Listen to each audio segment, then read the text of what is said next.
కాంగ్రెస్ అంటే Swiggy, BRS అంటే Zomato. MIM party వాళ్ళు ఆల్రెడీ దారుసలాం ఆఫీస్లో ఆర్డర్ పెట్టిండ్రు.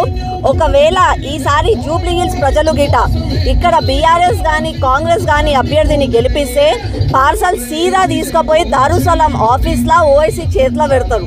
ఈ మాట నేను ఎందుకు అంటున్నానంటే గత ఎన్నో సంవత్సరాల నుంచి అధికార పార్టీలో ఉన్న కార్పొరేటర్లు, ఎమ్మెల్యేలు, మినిస్టర్లు, ముఖ్యమంత్రులు, మేయర్లు ఉన్న ఈ జూబ్లీ హిల్స్ ప్రాంతంలో కనీసం ఇప్పటివరకు కూడా అభివృద్ధి నోచుకోలేదు. ఎక్కడ చూసినా కూడా మురికి వాడలు, నీళ్లు లేవని చెప్పి ప్రజలు అల్లకల్లోలం పడుతున్నారు. ఈసారి జూబ్లీ హిల్స్ ప్రజలారా మీకు ఒక ఇది అగ్ని పరీక్ష.